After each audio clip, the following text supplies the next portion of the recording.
માટે જે કોઈ પોતાને સ્થિર ઊભેલો ધારે છે તે પોતે ન પડે માટે સાવચેત રહે. If you think you are standing firm, be careful that you don't fall.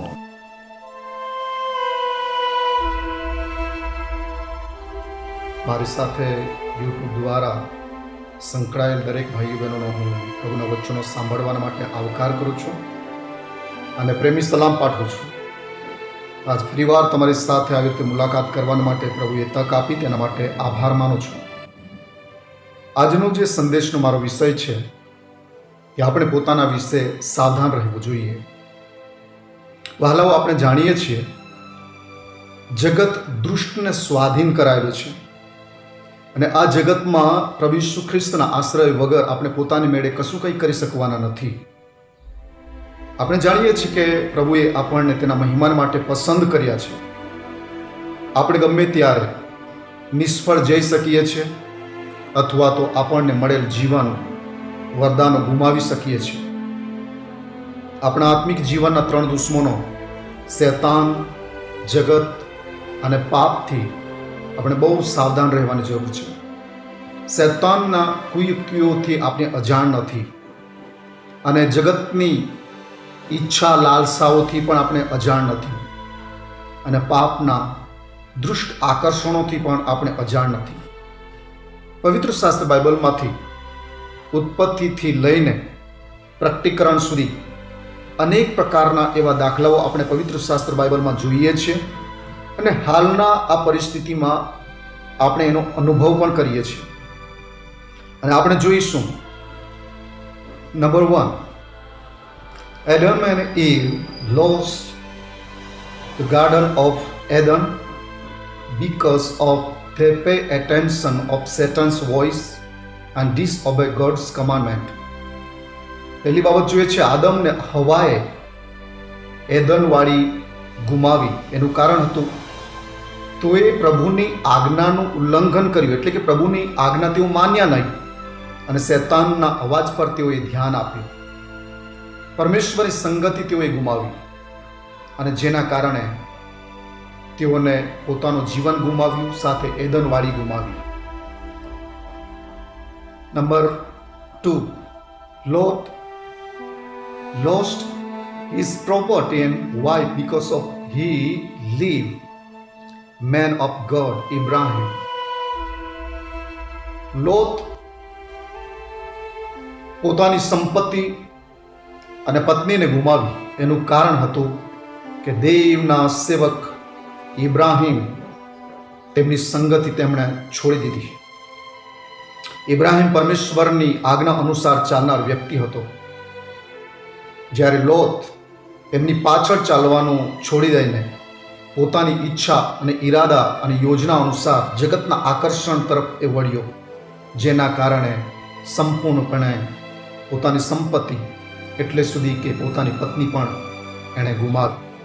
Number 3, Esau, who lost his inheritance right as oldest son because of a meal.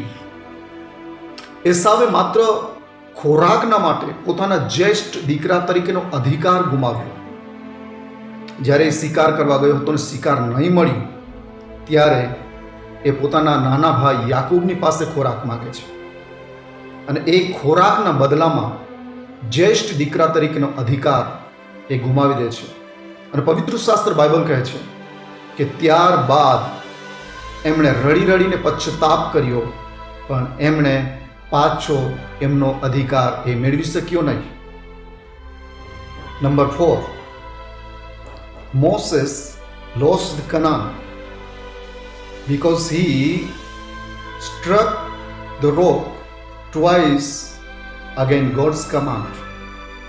મૂસાએ કનાન દેશ ગુમાવ્યો કારણ કે પરમેશ્વરની ઈચ્છા અને યોજનાની વિરુદ્ધ, કારણ કે તેમણે માત્ર ખડકને પાણી આપવા માટે આજ્ઞા કરવાની હતી, એના બદલે 2 વખત જઈને એ ખડકને લાકડીથી મારે છે અને એ પરમેશ્વરના આજ્ઞાનું ઉલ્લંઘન કરવાને કારણે પરમેશ્વર એને નબો પહાડ પર લઈ જાય છે અને ત્યાંથી કનાન દેશ બતાવે છે અને ત્યાં જ એમના પૃથ્વી ઉપરના જીવનનો અંત લાવે છે. Number 5, King Saul, the first king of Israel, lost his life, family and authority because of he always disobeyed the Lord. ઇઝરાયલનો પ્રથમ રાજા સાઉલ કે જેમણે પોતાનો જીવન, પરિવાર અને પોતાનો અધિકાર ગુમાવ્યો, કારણ કે હંમેશા તે દેવના વચનની વિરુદ્ધ, દેવની આજ્ઞાની વિરુદ્ધ વર્તન કરતા હતા. એ પોતાની મનમાની કરતા હતા અને એના કારણે એણે પોતાનું જીવન, પરિવાર, અધિકાર ગુમાવ્યો. એટલે સુધી કે જીવનના અંતિમ ભાગમાં મેલી વિદ્યા જાણનારી એવી દુષ્ટ સ્ત્રીનો એણે આશ્રય લીધો અને પ્રભુને પ્રાધાન્ય આપવાના બદલે શૈતાનને સ્થાન આપ્યું, જેના કારણે એણે સર્વસ્વ ગુમાવી દીધું. નંબર 6, Samson,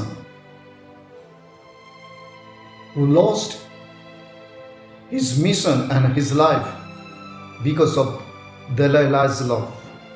સામસોન કે જેણે પરમેશ્વરે એક નાઝારી તરીકે પસંદ કર્યો હતો, પણ દલીલાના પ્રેમના કારણે એણે પોતાની સેવા અને પોતાનું જીવન ગુમાવ્યું. જો કે પરિસ્થિતિઓની વિરુદ્ધ લડવા માટે પરમેશ્વરે એમને અધિકાર આપ્યો હતો, સામર્થ્ય આપ્યું હતું, શક્તિ આપી હતી અને એક રાજ્યની સામે એક વ્યક્તિ કાફી હતો, કારણ કે એ પરમેશ્વરનો અભિષિક્ત હતો. પણ એણે એક સ્ત્રીના કારણે પોતાનું જીવન અને પોતાનો અધિકાર ગુમાવી દીધો. Number 7, Solomon, the greatest king of Israel. The Lord gave him wisdom, authority, power, but against God's command, he began to marry foreign wives, build temple and worship their gods. પરમેશ્વરે સુલેમાનને જ્ઞાની અને બુદ્ધિશાળી રાજા તરીકે ઇઝરાયલમાં સ્થાપિત કર્યા હતા. પરમેશ્વરે એમને અધિકાર આપ્યો, સંપત્તિ આપ્યું, જ્ઞાન આપ્યું, પણ જીવનના અંત ભાગમાં વિદેશી સ્ત્રીઓની પરણવાનું, તેમના માટે તેઓની ઈચ્છા અનુસાર મંદિરો બનાવવાનું અને તેઓના દેવોની આગળ નમવાનું એણે ચાલુ કર્યું. અને જે કરાર પરમેશ્વરે એમની સાથે કર્યો હતો એ કરાર પરમેશ્વરે પાછો ખેંચી લીધો. અને આપણે જોઈએ છે કે જીવનના અંત ભાગમાં અને પરમેશ્વરની આજ્ઞાને તોડીને પરમેશ્વરની વિરુદ્ધ જવા લાગ્યો. Number 8, Judas Iscariot, the one disciple of Jesus Christ. યહૂદા ઇસ્કરિયત કે જેમણે પ્રભુ ઈસુ ખ્રિસ્તનો વિરોધ બંધ કર્યો અને 30 રૂપિયામાં પોતાના સ્વામીને વેચી દીધો અને જેને લઈને એ છેલ્લે પશ્ચાતાપ કરવાના બદલે ફાંસી લઈને મરણ પામે છે. ભલા ભાઈઓ અને બહેનો, આ રહી જૂના કરાર, નવા કરારના પ્રભુના સંતો, ભક્તો અને અભિષિક્ત સેવકોની વાતો. આજે પ્રભુના સેવક તરીકે હું તમને પ્રશ્ન કરું છું, મારી જાતને પ્રશ્ન કરું છું કે આપણે ક્યાં છીએ? કદાચ આપણી આગળ વાદળારૂપી અસંખ્ય દ્રષ્ટાંતો અને અસંખ્ય દાખલાઓ હોવા છતાં આપણે એ જ માર્ગે કદાચ પાછા વળી જઈએ તો. અને પરમેશ્વરે આપણને તક આપી છે. પ્રભુના મહાન સેવક અને રાજા દાઉદ, જેણે વ્યભિચાર કર્યો, પિત્તર જેણે પ્રભુ ઈસુ ખ્રિસ્તનો નકાર કર્યો, પણ છેલ્લે તેઓએ પશ્ચાતાપ કરીને પોતાની જગ્યા પર પુનઃ સ્થાપિત થયા. મને સાંભળનાર દરેક ભાઈઓ બહેનોને હું આજ પૂછવા માંગુ છું, શું તમે તમારું જીવન ગુમાવી બેઠા છો? શું તમે જગતથી અને પોતાના જીવનથી હારી ચૂક્યા છો? શું તમે પોતાના જીવનમાં પાપને પ્રાધાન્ય આપી દીધું છે? આપણે આ જગત છોડીને જઈએ તે પહેલાં, આપણે આ શરીરને છોડીએ તે પહેલાં પ્રભુનું વચન આપણને કહે છે કે આપણે પશ્ચાતાપ કરીને પ્રભુની પાસે આવીએ. આવો આપણે પોતાના વિશે સાવધાન રહીએ. હું તમારા માટે પ્રાર્થના કરીશ. પ્રાર્થના કરીએ. અનુગ્રહી અને પ્રેમાળ ઈશ્વર પિતા છે, મારી સાથે યુટ્યુબમાં પ્રભુ તમારા વચનો સાંભળવા માટે જોડાયેલ દરેક ભાઈઓ બહેનોને માટે હું પ્રાર્થના કરું છું. દરેકને પિતા પરમેશ્વર તમારા સામર્થ્ય દ્વારા સ્થાપિત કરો, એના માટે કૃપા માંગુ છું. અમારા આત્મિક જીવનના 3 દુશ્મનો શૈતાન, જગત અને પાપથી બચવા માટે બાપ અમે તમારી પાસે સામર્થ્ય માંગીએ છીએ. અમને નિત્ય તમારે માર્ગે ને તમારે પગલે ચાલવા માટે બાપ તમારી પાસે અમે કૃપા માંગીએ છીએ. આવો પવિત્ર આત્મા તમે મારી સાથે વ્યવહાર કરો અને નિત્ય પિતાના આજ્ઞા અનુસાર ચાલવા માટે તમે કૃપા આપો.